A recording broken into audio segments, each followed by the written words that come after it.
When Adebayo lost everything, his wife left him for a rich man. She thought money was everything, but when he became successful again, he got the perfect revenge. Subscribe to the Roots of African Tales to see how love, betrayal, and success can change everything. The blood-red sunset painted the Lagos sky as Adebayo stared at the eviction notice in his trembling hands. 5 years ago, this same hand had signed a ₦1,000,000 contract. Now it couldn't even hold on to their small apartment. "Daddy, are we moving again?" 7-year-old Kemi tugged at his torn shirt, her innocent eyes searching his face for answers he didn't have. Adebayo forced a smile and lifted his daughter into his arms. "Just for a little while, my princess. Just for a little while." But Folake, his wife of 10 years, stood in the doorway with tears streaming down her beautiful face. She had heard everything, the landlord's harsh words, the final warning, the shame that now clung to their family like morning mist. 3 years earlier, the compound buzzed with celebration as Adebayo carried Folake across the threshold of their new 3-bedroom house in Ikeja. Neighbors gathered around their shiny new car, admiring the successful young businessman who had made it from nothing. "My husband, the property king," Folake laughed, her wrapper dress flowing as she danced in their spacious living room. The walls were painted bright yellow, her favorite color, and furnished with the finest sofas money could buy. Adebayo spun her around, both of them giddy with success. His construction business was booming. Government contracts were flowing in like Harmattan winds, and every project seemed to turn to gold under his touch. "We did it, my love," he whispered into her ear, breathing in the scent of her shea butter-moistened skin. "We actually did it." Little Kemi ran between them, her school uniform crisp and new, her backpack filled with all the books and supplies other children in their old neighborhood could only dream of. She attended the best private school in Lagos, where English was spoken with perfect pronunciation and lunch was served on real plates. "Daddy, teacher said I'm the smartest in my class," Kemi announced proudly, hugging his leg. "Of course you are, little scholar. You're my daughter, aren't you?" Adebayo picked her up and tossed her gently in the air, her giggles filling their beautiful home with pure joy. Folake watched them with contentment that ran deeper than the river Niger. Her husband worked 18-hour days, but he always made time for family dinner. Every evening at 7 o'clock, they would gather around their dining table, a real dining table with matching chairs, and share stories of their day. "The Johnsons want to invest in our next project," Adebayo told Folake one evening as she served his favorite meal, pounded yam with egusi soup, prepared with fresh fish from the market. "That's wonderful, my husband. You're building an empire." "Our empire," he corrected, taking her hand across the table. "None of this would be possible without you managing the home, supporting me, believing in me when nobody else would." Folake squeezed his hand. She remembered their early days in a single room in Mushin, when Adebayo would leave before dawn to look for construction jobs, sometimes returning empty-handed, but never empty-hearted. "Do you remember," she said softly, "when you used to draw house plans on the back of cement bags? And you would say, 'One day we'll live in a house like this,'" Adebayo finished, his eyes twinkling with the memory. Those were the golden days. Saturdays were for family trips to Victoria Island.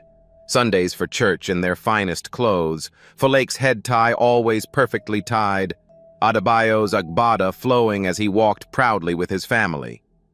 Other members would approach him for advice, for loans, for opportunities to work with his growing company. But success, like the Harmattan season, can change direction without warning. The first sign of trouble came on a Tuesday morning when Adebayo's phone rang incessantly. Government contracts were being reviewed. Payments were delayed. Competition was getting fierce, and some competitors were willing to do anything to win. "It's just temporary," Adebayo assured Folake as he paced their bedroom, his phone pressed to his ear. Minister Okafor promised the payment would come through next week. But next week came and went. Then the week after. Then the month after. Folake watched her husband transform from the confident man who once commanded construction sites to someone who jumped every time the phone rang, hoping for good news that never came. "We might need to tighten our belts a little," Adebayo told her gently one evening, his plate of rice barely touched. "How much tightening?" Folake asked, though she could see the answer in his eyes. "Kemi might need to change schools, and we may need to move to a smaller place, just until things pick up again."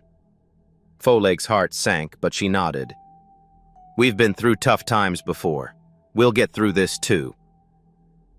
But she had no idea how much tougher things would become.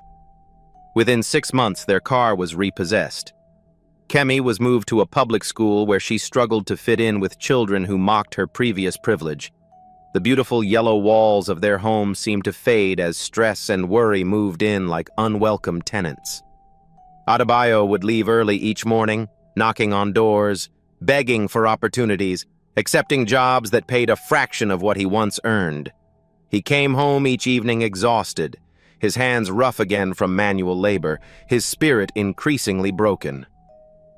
"Mama, why is Daddy always sad now?" Kemi asked one afternoon as Folake braided her hair. "Daddy is just working very hard for us, baby. He loves us very much." But Folake herself was beginning to wonder if love was enough. The woman who once managed a comfortable home with a housemaid now found herself scrubbing floors and washing clothes by hand. Her beautiful wrappers were replaced by simple dresses that could withstand repeated washing. The final blow came when Adebayo lost the house. They moved into a single room in Agege, the same type of accommodation they had escaped from years earlier. The walls were thin, the neighbors were loud, and the smell of poverty hung in the air like incense. Folake tried to make the best of it, arranging their few remaining possessions to create some semblance of home. But every morning when she woke up on a thin mattress on the floor, reality hit her like cold harmattan wind. "I've been thinking," Adebayo said one evening, sitting on the edge of their small bed. "Maybe I should go to Abuja. There might be more opportunities there." "And leave us here?" Folake's voice was sharper than she intended. "Just for a few months, until I can save enough for us to get a better place." Folake looked around their cramped room, at Kemi doing homework by candlelight because they couldn't afford electricity, at the bucket in the corner that served as their bathroom when the communal toilet was occupied. "I can't live like this anymore, Adebayo." "It's temporary, my love.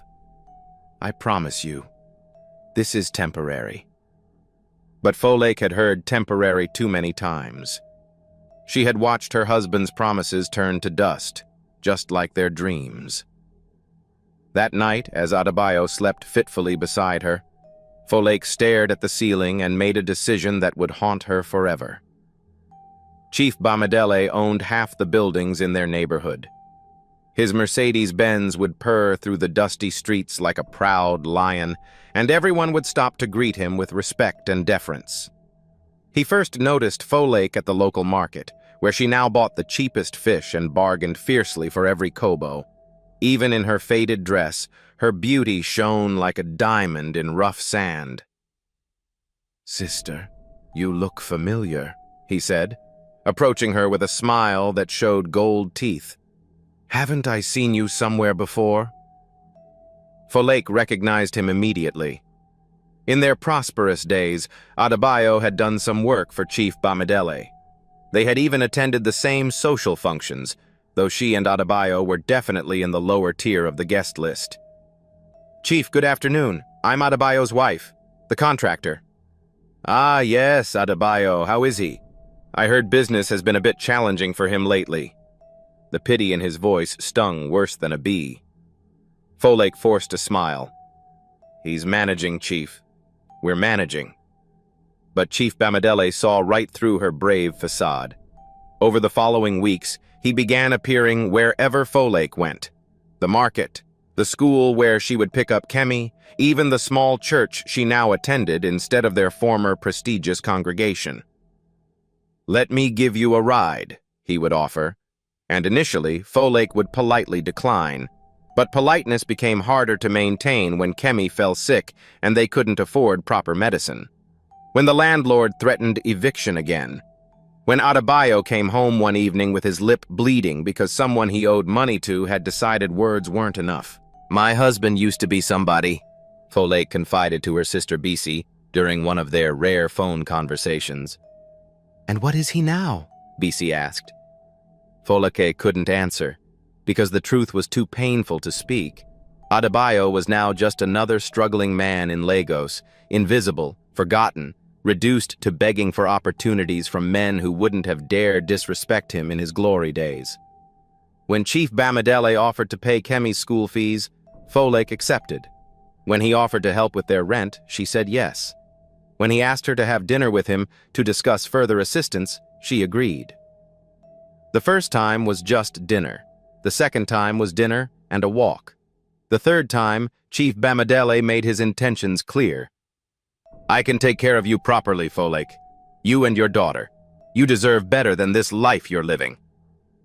"I'm married, Chief." "To a man who can't provide for his family. What kind of marriage is that?"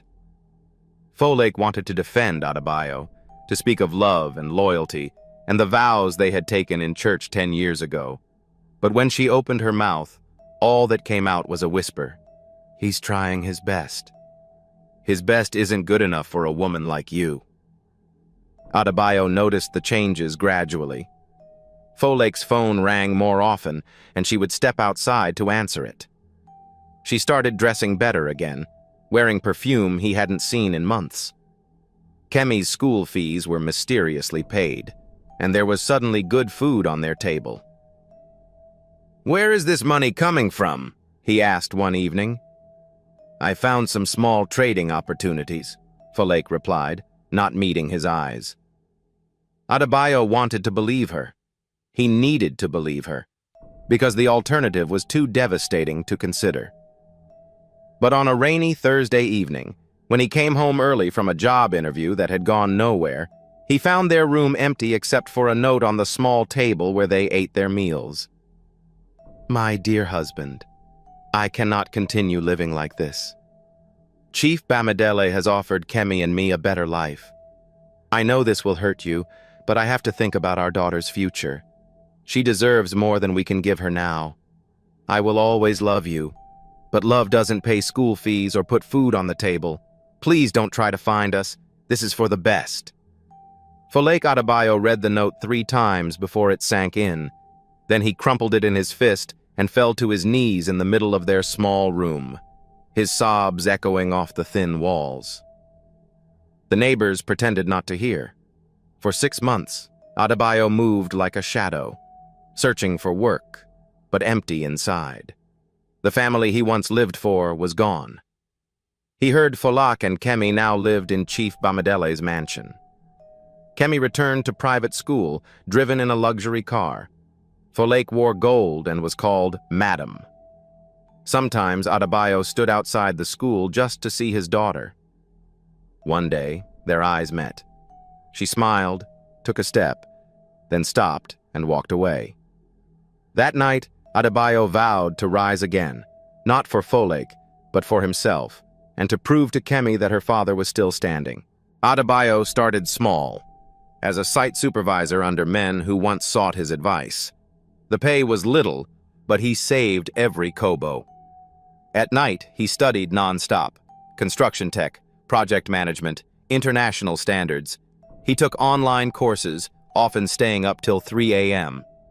Then came his break. A young Lebanese businessman named Khalil needed a local partner for a small housing project.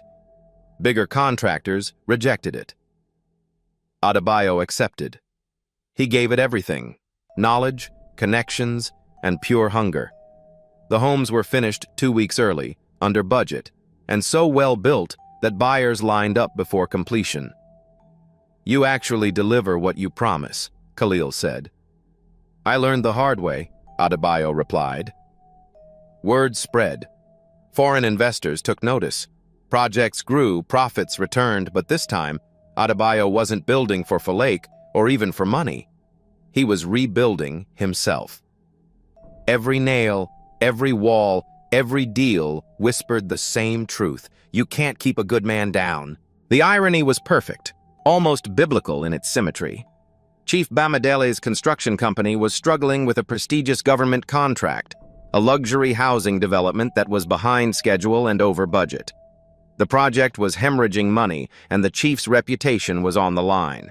His project manager recommended bringing in a consultant, a rising star in the industry known for turning around troubled projects. The consultant's name was Adebayo Johnson. When Adebayo walked into Chief Bamidele's office for their first meeting, the older man's face went through a range of emotions: surprise, recognition, discomfort, and then a grudging respect. "Adebayo, I heard you were back in business." "Yes, Chief. Business is quite good, actually." Adebayo's voice was calm, professional, with no trace of the broken man who had once begged for opportunities. The meeting proceeded with careful politeness. Adebayo outlined his assessment of the troubled project with clinical precision.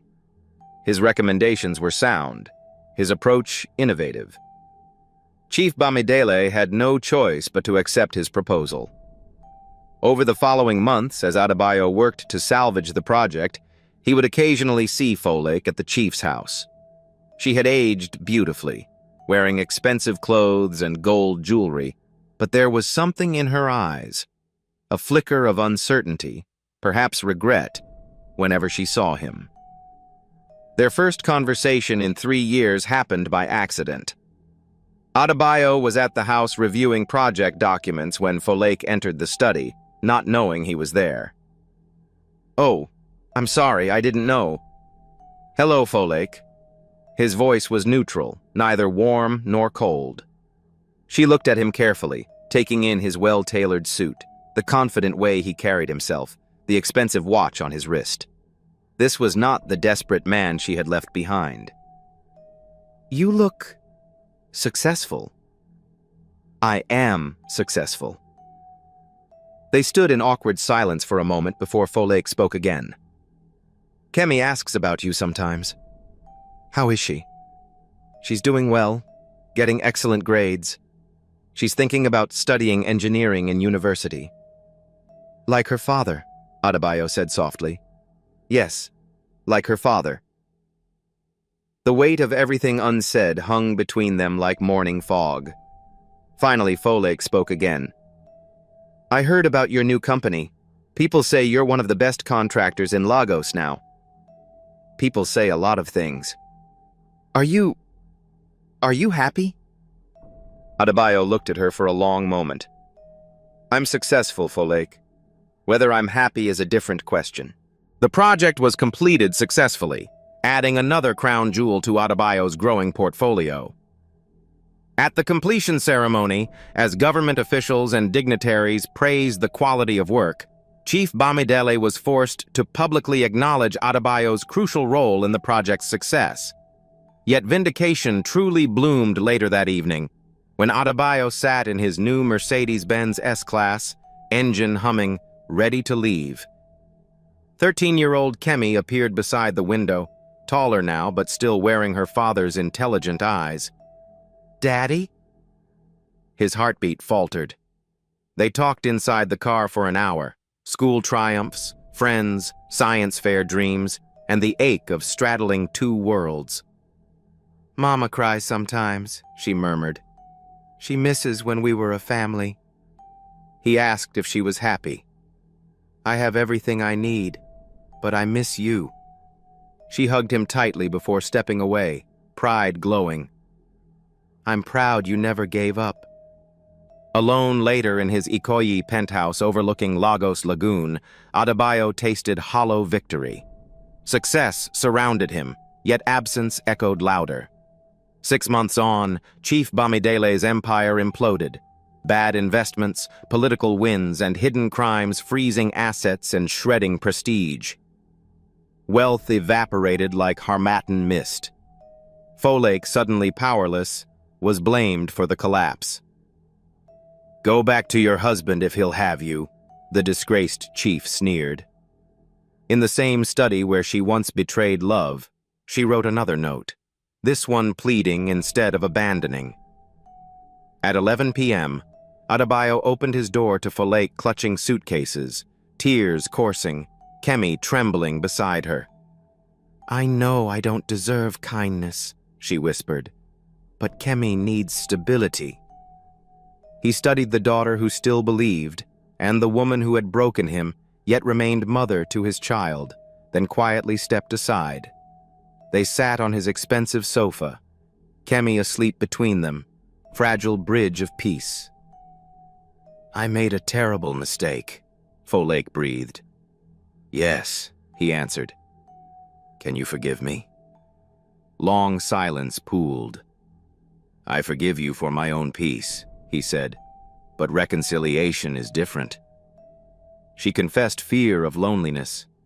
He spoke of discovering self-worth. Tears met understanding. "You became the man I always knew you could be." "No," he corrected. "I became the man I always was." Kemi stirred. "Daddy, are we home?" He smiled softly. "Yes, princess, we're home." Dawn gilded the lagoon. Some stories end in revenge, others in reunion. The best offer redemption. The future remained uncertain, but hope whispered through the open windows of their hearts, promising gentle tomorrows, ready to blossom with new grace. My besties, what would you have done in Adebayo's place? Would you open your door to the ones who once closed theirs on you? Tell us in the comments. We want to hear your heart. Share it with someone who needs to believe in second chances. Don't forget to subscribe and tap the bell so you never miss a tale that touches your soul.